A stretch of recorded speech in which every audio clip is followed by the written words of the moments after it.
What is going on, everybody? Welcome back to the channel. Aftersound here, bringing you Splinterlands content every single day. We also stream right here in the channel every Tuesday, Thursday, and Sunday morning, so come by and say hello.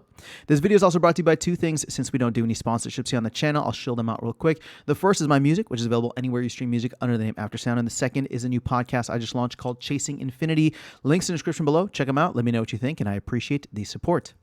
Okay, guys, just in case you missed it, last night, Bitcoin did cross $100,000. In fact, it got up to like 103 and some change, which was really interesting. Obviously, we are cooling off a little bit now. We're still above 100K, but I wouldn't be surprised if we kind of flip-flop around this. The most important thing and how this impacts Splinterlands, which I'll get into in a moment, but the most important thing is the fact that we have now gotten this metaphorical monkey off of our back, right? We've hit the target, which means, in my opinion, we'd be clear to just blow past it next time. And maybe not next time, but at some point, right? If we were to cross, let's say we go back down and then we were to cross 100K again, it's not going to be like this big fanfare. I don't think that there would be as huge of a resistance or sell wall as we've seen. But again, we'll see how that plays out. Now, what's important here is the fact that before this happened, we actually were starting to see some signs of life from altcoins. Now, ETH, I believe, crossed 3,900. Now, the thing is, ETH is still not has still not reached a new all-time high from a token perspective yet, or token price perspective. So we're still waiting on that, while others like BNB, Solana, many others have already done so. But at the end of the day, ETH is still the king of altcoins, right? Meaning that we're waiting for that to happen. And when it does, I do believe we will start to see a lot of momentum. Now, the thing is, as I was saying earlier, before Bitcoin decided to steal the spotlight back, it had been chopping around for the last couple of weeks in the 90Ks. And we saw ETH start to pump a little bit. We saw Solana, BNB, all these other coins start to pump. And especially yesterday, before Big Daddy Bitcoin came back into the mix, we even saw SPS was up 10% on the day, right? I think we got to 0.0106. So we're still around this level. And thankfully, SPS has not gone back below a penny. And hopefully from here, we'll start to ride things with the rest of the market. Now, in terms of looking at how this impacts Splinterlands as a whole, obviously, if Bitcoin is going to continue to set new all-time highs, what this does is it resets, in my opinion, right? It resets where alt season starts. Like, we were starting to see a little bit of it, and then boom, everything got shut down because Bitcoin's like, nah, I want to take the spotlight, which in a sense is a good thing if you believe that, we will be able to burn a little bit brighter. Obviously, the higher that Bitcoin goes, and the longer, Bitcoin kind of steals the spotlight here, I do think we would get a longer or burning brighter type of altcoin market or altcoin season. So we may have to be patient, right? I think there's a lot of, if you look at the charts from 4 years ago, you'll see that like ETH did not really start to get a lot of momentum until after the new year. And I think that was the case for, I think most people kind of saw that and believed that. I mean, I did myself. I was kind of waiting to have a somewhat boring, from an alt perspective, a boring, end of year, and maybe Bitcoin doing what it did last time, 4 years ago, where Bitcoin was just, kind of ripping to all-time highs. And then ETH, starting up in January. But I would say that the good news was the fact that we started to see some signs of life from the rest of the altcoin market before that happened. Now, I still expect Bitcoin to, take most of the narrative this month. Again, similar to what happened 4 years ago. There's a lot of momentum. There's a lot of bullishness. I mean, if you just look at macro in general and the nation state adoption, the state adoption, right, of a strategic reserve here in the U.S., even corporate adoption, corporate treasury, like the whole Michael Saylor MicroStrategy playbook is starting to really get felt. And I think that Bitcoin is still going to be at the forefront of that, which means that we may get a little bit of a delay on this alt season, right? Which will be in line with what we were expecting originally before ETH started pumping, before we started to see more, more alts come to life.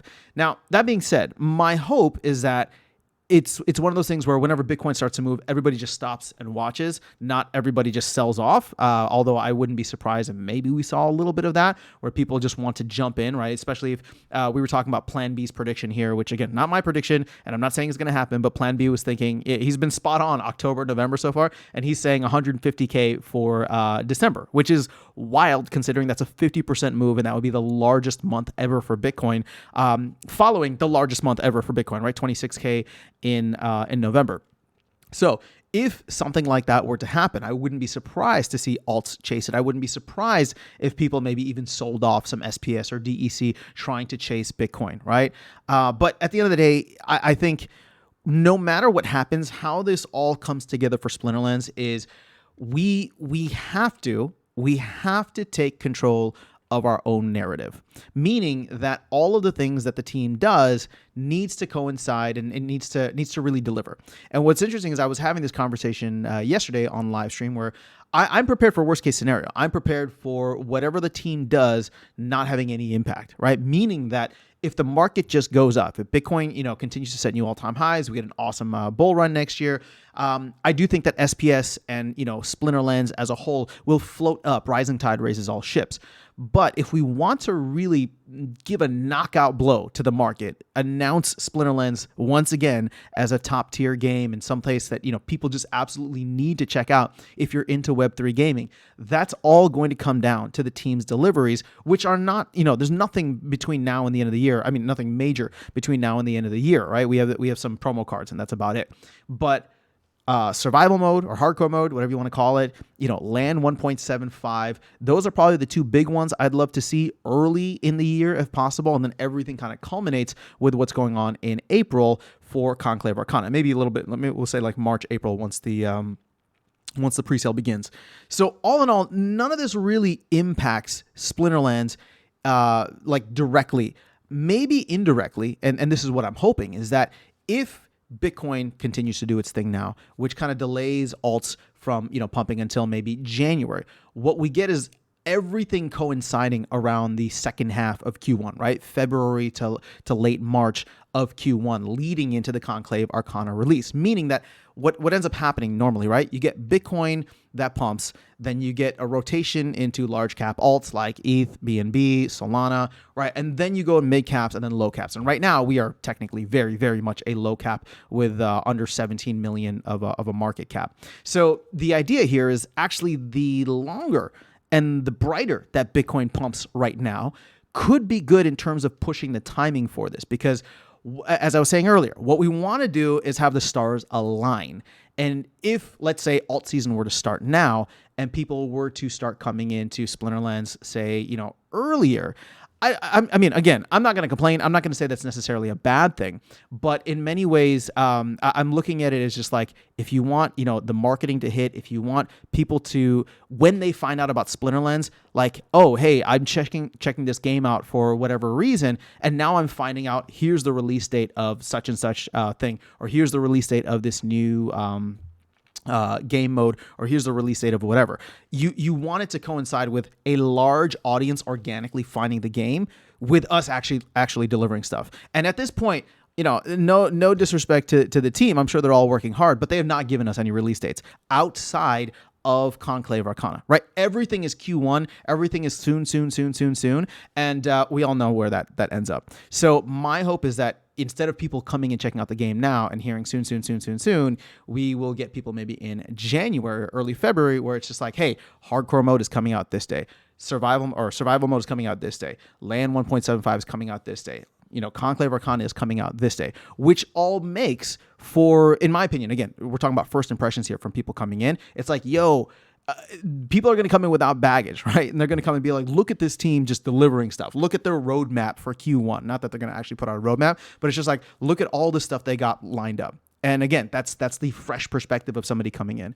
So, this could go either way. Obviously, a rising tide raises all ships, so I'm not worried about it. Let's say alts start pumping to tomorrow. I would not mind SPS flying to the moon, before the end of the month. All I'm saying is that when new players come in organically, or whenever the team starts to do marketing, but that's not organic and that's probably not starting for a while. But when players start to come in organically, we want them to be inundated with or given the impression that there is a very awesome, competent team, awesome game that is delivering a bunch of things to the community. And I think we do have the potential to have that happen all throughout Q1, right? With all the different things coming in with validators, coming in with glamour, coming in with all the other stuff that I mentioned already, and the mobile app, right? I think I mentioned all 6 now.